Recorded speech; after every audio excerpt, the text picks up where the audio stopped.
Hello students, welcome to my YouTube channel. This is Dr. Pranali Mishra. इस particular video में हम बात करने वाले हैं about the expected cut off for NEET 21। NEET 21 का एग्जामिनेशन हो चुका है 12 सितंबर को।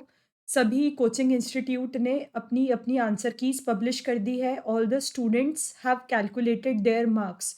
नीट एनटीए ने आज की डेट तक, जब मैं ये वीडियो बना रही हूँ, अभी कोई ऑफिशियल आंसर की पब्लिश नहीं करी है। लेकिन बच्चे बहुत ज़्यादा एक्साइटेड होते हैं जानने के लिए कि उनका सिलेक्शन होगा या ना होगा, या फिर उन्हें ड्रॉप लेना है, या फिर उनको कोई कोर्स ऑप्ट करना है। तो एक कट ऑफ का प्रिडिक्टेड वीडियो बनाया है मैंने कि अकॉर्डिंग टू मी, मेरे जो एनालिसिस है और मेरा जो प्रीवियस ईयर का एक्सपीरियंस है, उस बेसिस पे इस बार का क्या कट ऑफ हो सकता है, सो दैट आपकी जो डिसीजन मेकिंग प्रोसेस है कि ड्रॉप लेना है या कोई कोर्स ऑप्ट करना है, वो थोड़ी सी ईजी हो पाए। तो इसमें मैं आपको एक प्रेडिक्शन बता रही हूँ कि मेरे अकॉर्डिंग ऑल इंडिया कोटा का क्या प्रेडिक्शन होना चाहिए, हो मतलब कट ऑफ हो सकता है, स्टेट वाइज क्या कट ऑफ हो सकता है। So this is something I have predicted. मैं ये नहीं बोल रही हूँ कि ये 100% ऐसा ही होने वाला है, पर जितना मेरा नॉलेज, एक्सपीरियंस और इतनी जो एक्सटेंसिव रिसर्च करी है मैंने इस वीडियो को बनाने के पहले, मोर और लेस कुछ ऐसा ही कट ऑफ होने वाला है। तो चलिए बात करते हैं एक्सपेक्टेड कट ऑफ की कि क्या कट ऑफ हो सकता है।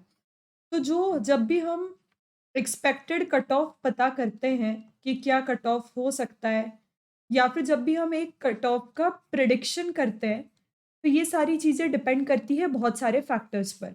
ये सारी चीज़ें किन-किन फैक्टर्स पर डिपेंड करती है? तो ये डिपेंड करती है सबसे पहले पेपर की डिफ़िकल्टी पर। ये पेपर कितना ज़्यादा डिफ़िकल्ट था, ईज़ी था, टफ़ था, मॉडरेट था, है ना? मतलब कैसा क्वेश्चन पेपर बेसिकली आया। ठीक है, ईज़ी आएगा तो ज़्यादा कट ऑफ जाएगा, और अगर टफ होगा तो बेसिकली कम कट ऑफ जाएगा। कितने स्टूडेंट्स ने एग्ज़ाम अपीयर किया? तो प्रीवियस ईयर्स के कंपैरिज़न में इस बार नंबर ऑफ स्टूडेंट्स ने तो ज़्यादा ही एग्ज़ाम में अपीयर करा है नीट 21 में।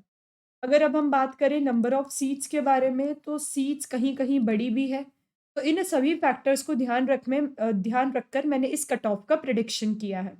अगर हम सबसे पहले फैक्टर की बात करते हैं, दैट इज़ पेपर की डिफ़िकल्टी की, तो आप लोगों को ये चीज़ क्लियर हो गई है कि नीट, है ना, नीट 20 से तो आपका पेपर कंपैरेटिवली डिफ़िकल्ट आया ही है ना? पू बेशक डिफ़िकल्ट आया है। मतलब अगर आप प्रीवियस 4-5 ईयर का पेपर की डिफ़िकल्टी देखो, तो सबसे ज़्यादा डिफ़िकल्ट था 2018 वाला, उसके बाद डिफ़िकल्ट था 2019 वाला, और 21 का भी ऑलमोस्ट 19 जितना ही डिफ़िकल्ट है, और फिर सबसे ईज़ी था 2020 वाला। इनका ऑलमोस्ट पेपर लेवल सेम था, पर इन दोनों का कट ऑफ बिल्कुल सेम नहीं हो सकता है। इन दोनों का कट ऑफ इसलिए सेम नहीं हो सकता क्योंकि नंबर ऑफ बच्चे कम थे और नंबर ऑफ सीट्स भी कम थी। अभी नंबर ऑफ बच्चे भी ज़्यादा है, सीट्स भी थोड़ी बढ़ गई है, इसीलिए एग्ज़ैक्टली हम नहीं बोल सकते, है ना? रिज़र्वेशन पॉलिसी में कुछ चेंजेस हुआ है कि 2019 और 2021 का कट ऑफ सेम होगा। इसीलिए हम इंडिविजुअली बात करते हैं। अगर हम सब्जेक्ट वाइज़ अगर हम सब्जेक्ट वाइज़ अगर पेपर का एनालिसिस करते हैं बहुत अच्छे से, तो जो हमारा फ़िज़िक्स का पेपर रहा है, इस बार का नीट 21 की बात कर रही हूँ मैं, कंपैरेटिवली टफ़ रहा है, ठीक है? मतलब लेंदी तो था, कैलकुलेशन मतलब ऐसा नहीं था पेपर बहुत डिफ़िकल्ट था, पर सॉल्व करने में बहुत ज़्यादा टाइम लग रहा था। तो पेपर लेंदी था, और टूवर्ड्स इसको टफ़ साइड ही बोलेंगे, है ना? टफ़नेस और टाइम मिला के मैं इसको टफ़ बोल रही हूँ। ठीक है, अगर हम केमिस्ट्री की बात करें तो केमिस्ट्री का पेपर मॉडरेट टू टफ था, ठीक है? मॉडरेट टू टफ था। इसमें भी कुछ-कुछ बच्चे कैलकुलेशंस में अटक गए और टाइमिंग कम पड़ गया, ठीक है? और अगर हम बायोलॉजी की बात करें तो सबसे ईज़ी जो सेक्शन आया था वो बायोलॉजी का ही आया था, तो इसको हम ईज़ी टू मॉडरेट बोलेंगे। मॉडरेट मैं इसलिए बोल रही हूँ क्योंकि 1-2 क्वेश्चन थे थोड़े लेवल के, एंड प्लस थोड़े मैच द कॉलम इनकरेक्ट वाली चीज़ें थी, इसीलिए ये ईज़ी टू मॉडरेट है, बिल्कुल ईज़ी था, ऐसा भी नहीं बोल सकते हैं बायोलॉजी का पेपर। तो अब कट ऑफ पे क्या फ़र्क पड़ता है इन चीज़ों का, और ऑल इंडिया कट ऑफ क्या होता है, ये आपको मैं बताती हूँ। तो कोई भी स्टेट होता है, तो इसमें 2 टाइप से सीट का डिवीज़न है। 15% जो सीट्स भराती है किसी भी स्टेट गवर्नमेंट मेडिकल कॉलेज की, that is filled by all India quota. All India counselling होती है, वो इस 15% सीट्स को फिल करती है। ठीक है, इसमें रिज़र्वेशंस वगैरह होते हैं, रिज़र्वेशन के बारे में हम पहले ही डिस्कस कर लिए थे कि क्या-क्या चेंजेस हुए हैं। और अगर हम बात करें ये 85% सीट तो ये स्टेट काउंसलिंग से फिल होती है ना? कुछ-कुछ बच्चे जो सीट्स लेना प्रेफ़र करते हैं, अगर आपके पास किसी स्टेट का डोमिसाइल है जहाँ पर आप रहते हो, तो आप प्रेफ़र करोगे कि मैं स्टेट कोटा के थ्रू उस डोमिसाइल से यहाँ पे ले लूँ। पर अगर आपका स्टेट कोई-सा और है और आपको कहीं और कॉलेज चाहिए, तब आप ऑल इंडिया कोटा प्रेफ़र करते हो या फिर कोई आपका फ़ेवरेट कॉलेज है या टॉप कॉलेज है जिसमें आप जाना चाहते हो तो। दोनों के कट ऑफ अलग-अलग होते हैं। सबसे पहले हम ऑल इंडिया कोटा की बात करते हैं। जब हम ऑल इंडिया कोटा की बात करते हैं, तो मैंने बहुत सारे कैलकुलेशन करे हैं, 4-5 साल के डेटा कलेक्ट करे हैं, पर डेटा बताने में इतना टाइम लगेगा, इससे बेटर है कि मैं आपको कंक्लूज़न बता दूँ कि ऑलमोस्ट नीट 21 का कट ऑफ क्या होगा। नीट 20 का कट ऑफ मैं एक बार बता चुकी हूँ आपको क्या आया था, उस बेसिस पे और पिछले 2-3 साल के ऑल इंडिया कोटा के कट ऑफ एनालिसिस के बीच में एक रफ प्रेडिक्शन लगाया है मैंने, कि क्या कट ऑफ हो सकता है। तो अगर हम जनरल कैटेगरी का कट ऑफ देखें फॉर नीट 21 तो it can be somewhere between 595 है ना? 595 से जनरल का समवेयर नियर क्या हो जाएगा?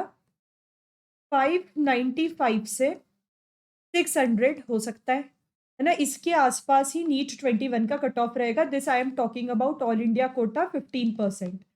फिर अगर हम बात करते हैं ओबीसी की, तो ओबीसी में देखिए ज़रूरी नहीं है कि ओ जनरल से जो कट ऑफ रहेगा ओबीसी का कम रहेगा। कुछ पर्टिकुलर नंबर ऑफ सीट्स रहती है और कभी-कभी ओबीसी का cut off all India quota में जनरल से ज़्यादा भी चला जाता है। पर इस बार मुझे ऐसा लगता है कि रफली 580 टू 590 कट ऑफ रह सकता है। फिर हम एससी कैटेगरी की बात करते हैं तो 480 प्लस पे और एसटी की बात करते हैं तो 470 प्लस पे हो सकता है कि आप लोगों को ऑल इंडिया कोटा के थ्रू गवर्नमेंट मेडिकल कॉलेजेस की सीट्स मिल जाएँ। तो ये था हमारा अबाउट ऑल इंडिया कोटा। इस बेसिस पे आप डिसाइड कर सकते हैं थोड़ा बहुत। पर अगर आप चाहते हैं कि मैं आपको और ज़्यादा स्पेसिफिकली स्टेट वाइज़ बताऊँ तो कुछ स्टेट का मैंने डेटा कलेक्ट करा है और थोड़ा बहुत प्रेडिक्शन लगाया है, तो आप स्टेट वाइज़ भी चीज़ों को फिगर आउट कर सकते हैं। है ना? अगर हम स्टेट वाइज़ बात करते हैं तो क्या-क्या रह सकता है। तो सबसे पहले बात करते हैं हम ऐसे स्टेट्स की जहाँ पे कट ऑफ बहुत-बहुत ज़्यादा जाता है। इनका कट ऑफ कभी-कभी ऑल इंडिया कोटा से भी ज़्यादा चला जाता है। बात करें अगर हम राजस्थान की, मैं सभी के आपको जनरल जो है कैंडिडेट्स उनका कट ऑफ बताऊँगी। 5-6 मार्क्स कम करके आप ओबीसी का कट ऑफ निकाल सकते हैं और जो भी आपका स्टेट का ट्रेंड है कि जनरल का कट ऑफ और एससी-एसटी के कट ऑफ में कितने मार्क्स का डिफरेंस होता है, आप उतना मार्क्स माइनस करके अपना एससी-एसटी का भी कट ऑफ निकाल सकते हैं। मैं एक जनरल वाला बता देती हूँ, देन माइनस करके 5-6 ओबीसी, कुछ माइनस करके एससी और एसटी का भी अपन निकाल सकते हैं। तो सबसे पहले अगर हम राजस्थान की बात करें तो यहाँ पर कट ऑफ जाएगा 625। राजस्थान का कट ऑफ कंपैरेटिवली ज़्यादा जाता है ऑल इंडिया कोटा से। सेम गोज़ विद दिल्ली, है ना? दिल्ली का भी सेम है 625 के आसपास ही जाएगा। बिहार का बात करें तो रफली 590 के आसपास जा सकता है। महाराष्ट्र का बात करें तो 670 के आसपास जा सकता है। हरियाणा का अगर हम बात करें तो it can go somewhere near 575 और यूपी की बात करते हैं हम तो 590 तक कट ऑफ जा सकता है। अगर हम बात करें वेस्ट बंगाल की तो वेस्ट बंगाल का जो कट ऑफ रहता है ये कंपैरेटिवली कम रहता है। इट इज़ 550, 550 कट ऑफ रह सकता है। ये मतलब पिछले कुछ इयर्स के जो कट ऑफ है उनको देख के मैंने थोड़ा-सा कंक्लूड करा है। फिर अगर हम देखें उड़ीसा का तो वहाँ पर आपका जाएगा 550, 560 ऐसा रफली जा सकता है। आसाम का कितना जा सकता है? तो आसाम का भी 560 से ज़्यादा ही जाता है। कश्मीर का सेम जाएगा। एमपी का जो कट ऑफ है 575 या 580 जाएगा इस बार फॉर जनरल कैटेगरी। अगर हम गुजरात की बात करें तो इट विल बी 570। ये this all the cut offs are for the general. मैं एक कैटेगरी का बता रही हूँ, आप 5-6 मार्क्स माइनस करके ओबीसी का और लास्ट ईयर का अपना स्टेट का कट ऑफ देख सकते हैं कि जनरल और एससी-एससी में कितना डिफरेंस होता है, उसको माइनस करके आप अपनी कैटेगरी का भी कट ऑफ निकाल सकते हैं। कर्नाटक का again it is going to be somewhere near 575 और झारखंड का कितना रहेगा? इट विल बी 65 से 575 somewhat like this on the number of the basis of the seats कि कितने कॉलेजेस झारखंड इंक्लूड कर रहा है। तो ये हमारा स्टेट वाइज़ कट ऑफ है फॉर द जनरल कैंडिडेट।